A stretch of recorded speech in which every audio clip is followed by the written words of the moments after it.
Greater సిటీలో రాత్రి 8 గంటల తర్వాత పలు ప్రాంతాల్లో 2 గంటల పాటు భారీ వర్షం పడింది. లోతట్టు ప్రాంతాలన్నీ జలమయమయ్యాయి. పలు కాలనీలు నీట మునిగాయి. అటు వాహనదారులు ఇటు కాలనీ వాసులు తీవ్ర ఇబ్బందులు పడ్డారు. కుండపోత వానలకు ముగ్గురు గల్లంతయ్యారు. ఆసిఫ్ నగర్ నాలాలో మామ అల్లుడు కొట్టుకుపోయారు. వినోబా నగర్ కాలువలో మరో యువకుడు కొట్టుకుపోయాడు. గచ్చిబౌలి పోలీస్ స్టేషన్ పరిధిలో భారీ వర్షానికి గోడ కూలి 2 మృతి చెందారు. 4 గాయాలు కాగా హాస్పిటల్కి తరలించి చికిత్స అందిస్తున్నారు. హబీబ్ నగర్లోని అఫ్జల్ సాగర్ కాలువలో 2 గల్లంతయ్యారు. డ్రైనేజీలో మామ అల్లుడు కొట్టుకుపోయారు. మామను కాపాడే ప్రయత్నంలో అల్లుడు కూడా గల్లంతయ్యాడు. వీరిద్దరి ఆచూకీ కోసం పోలీసులు గాలింపు చర్యలు చేపట్టారు. అలాగే ముషీరాబాద్లో ఓ యువకుడు నాలాలో కొట్టుకుపోయాడు.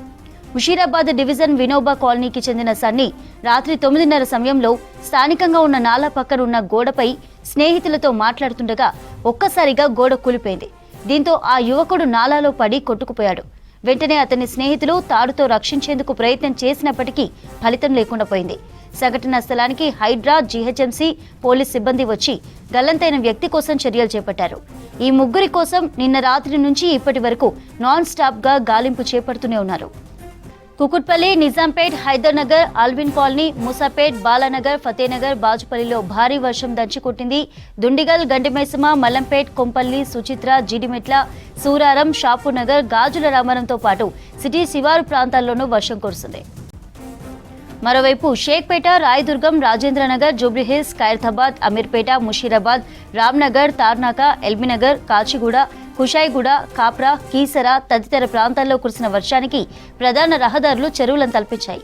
వర్షం నీటితో వాహన చోదకులు రాకపోకలకు తీవ్ర ఇబ్బందులు ఎదుర్కొన్నారు. బంజారాహిల్స్లో జలమయమైన రహదారులను అధికారులతో కలిసి జీహెచ్ఎంసీ మేయర్ గద్వాల విజయలక్ష్మి పరిశీలించారు. మియాపూర్ మదీనాగూడ మార్గంలో జాతీయ రహదారిపై వరద నీరు చేరింది. సికింద్రాబాద్లోని పలు ప్రాంతాల్లో అకస్మాత్తుగా కుండపోత వర్షం కురుస్తుంది. కవాడిగూడ, పద్మశాలి కాలనీలో ఇళ్లలోకి వర్షపు నీరు చేరింది. బంజారాహిల్స్ రోడ్ నెంబర్ 12లో కమాండ్ కంట్రోల్ సెంటర్ వద్ద రోడ్డుపై భారీగా నీరు నిలిచిపోవడంతో హైడ్రా, జీహెచ్ఎంసీ సిబ్బంది రంగంలోకి దిగారు. రోడ్లపై నిలిచిన నీటిని తొలగించారు. గంట వ్యవధిలోనే సిటీలో 12 సెంటీమీటర్ల వర్షపాతం నమోదైనట్లు వాతావరణ శాఖ అధికారులు తెలిపారు. రుతుపవన ద్రోణి, అల్పపీడనం ఆవర్తనం ప్రభావంతో రాష్ట్రంలో వర్షాలు కురుస్తున్నాయన్నారు. మరో 2 రోజులు రాష్ట్రంలో వర్షాలు కురిసే ఛాన్స్ ఉందన్నారు వెదర్ ఆఫీసర్లు. రైట్, సిటీలోని వర్షాలు, వరద ప్రభావిత ప్రాంతాల్లో రెస్క్యూపై డీటెయిల్స్ రాంప్రసాద్ అందిస్తారు. రాంప్రసాద్, ఏంటి డీటెయిల్స్? ఎస్ చంద్రిక, నిన్న సాయంత్రం వేళలో ప్రారంభమైనటువంటి వర్షం అయితే రాత్రి వేళలో అత్యధిక భారీ వర్షంగా ఉంది. సిటీ మొత్తం కూడా ఇటు భారీ వర్షానికైతే లోతట్టు ప్రాంతాలన్నీ కూడా జలమయం అవ్వడం జరిగింది. ముఖ్యంగా ఇప్పటికే చెప్తున్నారు వాతావరణ శాఖ గత 3 రోజుల నుంచి కూడా హెచ్చరికలు జారీ చేయడం జరిగింది. బంగాళాఖాతంలో ఏర్పడినటువంటి అల్పపీడన ద్రోణి కారణంగా అయితే అక్కడక్కడ భారీ వర్షం నుంచి అతి భారీ వర్షం కురుస్తున్న హెచ్చరికల నేపథ్యంలో అయితే హైదరాబాద్ వ్యాప్తంగా నిన్న సాయంత్రం వేళలో కురిసినటువంటి భారీ వర్షానికి ఇటు రోడ్లన్నీ కూడా జలమయం అవడంతో పాటు లోతట్టు ప్రాంతాలన్నీ కూడా తీవ్ర ఇబ్బందులు పడాల్సినటువంటి పరిస్థితి ఏర్పడింది. ఎందుకంటే ఒక్కసారిగా గంట వ్యవధిలో ఏకదాటిగా కురిసినటువంటి భారీ వర్షానికి అయితే హైదరాబాద్ వ్యాప్తంగా అత్యధికంగా 12 సెంటీమీటర్ల వర్షంతో పాటు అత్యల్పంగా 6 సెంటీమీటర్ల వర్షం అయితే కురవడం జరిగింది. ప్రధానంగా మనం గమనిస్తే హైదరాబాద్లోని గచ్చిబౌలి, ముషీరాబాద్ తదితర ప్రాంతాల్లో అయితే 12% వర్షపాతం నమోదు కావడం జరిగింది. అంతేకాకుండా అత్యల్పంగా బేగంపేటలో 6 సెంటీమీటర్ల వర్షం అయితే నమోదవడం జరిగింది.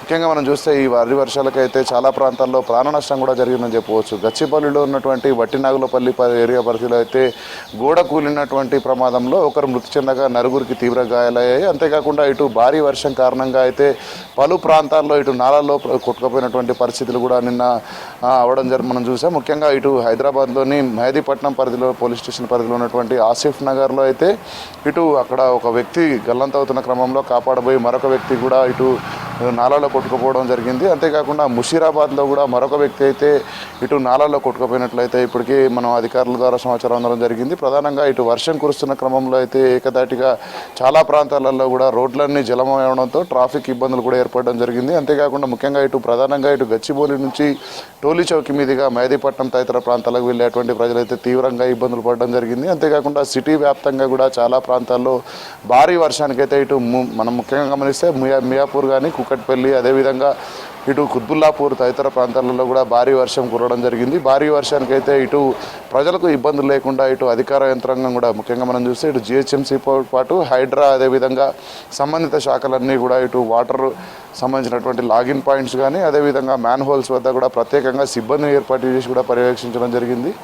గంటపాటు కురిసినటువంటి భారీ వర్షానికి అయితే మనం చూడవచ్చు చాలా ప్రాంతాలు జలమయవడంతో పాటు చాలా ప్రాంతాలలో ప్రజలైతే తీవ్ర ఇబ్బందులు పడడం జరిగింది. ఎందుకంటే హైదరాబాద్లో సాధారణంగా 5 సెంటీమీటర్లకు మించి వర్షం కురిసినట్లయితే కొన్ని ఇబ్బందులు ఏర్పడేటువంటి అవకాశాల క్రమంలో గంట వ్యవధిలోనే సుమారు 10 సెంటీమీటర్లకు మించి 12 సెంటీమీటర్లు కూడా చాలా ప్రాంతాలలో అయితే వర్షపాతం నమోదైన క్రమంలో అయితే ప్రజలు తీవ్రంగా ఇబ్బందులు పడడం జరిగింది. అంతేకాకుండా ఇటు తెలంగాణ రాష్ట్ర వ్యాప్తంగా కూడా చాలా జిల్లాలలో అయితే భారీ నుంచి అతి భారీ వర్షాలు కురవడం జరిగింది. అంతేకాకుండా ఇటు హైదరాబాద్లో పరిస్థితిని ఎప్పటికప్పుడు పర్యవేక్షించాలంటూ కూడా హైదరాబాద్ ఇన్ఛార్జ్ మినిస్టర్ పున్నం ప్రభాకర్ అయితే అధికారులతో ప్రత్యేక సమీక్ష సమావేశాన్ని ఏర్పాటు చేయడం జరిగింది. ఎందుకంటే ఇటు వర్షాల కారణంగా ఇటు లోతట్టు ప్రాంతాల్లో ఉన్నటువంటి ప్రజలను సురక్షిత ప్రాంతాలకు తరలించడంతో పాటు ముఖ్యంగా ఇటు ఇప్పటికే గల్లంతైనటువంటి వాళ్ళ కోసం కూడా రెస్క్యూ టీమ్స్ ఇటు హైడ్రా కానీ అదేవిధంగా ఎన్డీఆర్ఎఫ్ ఎస్డీఆర్ఎఫ్ టీమ్స్ కూడా ఇటు మూసి తదితర ప్రాంతాల్లో అయితే గాలింపు చర్యలు కొనసాగుతున్న క్రమంలో మరొక 2 రోజుల పాటు కూడా వర్షం కురిసేటువంటి అవకాశం ఉండడంతో ప్రజలు చాలా అప్రమత్తంగా ఉండాలి. ఎందుకంటే హైదరాబాద్ వాతావరణ శాఖ ఇప్పటికే హెచ్చరిక జారీ చేసిన నేపథ్యంలో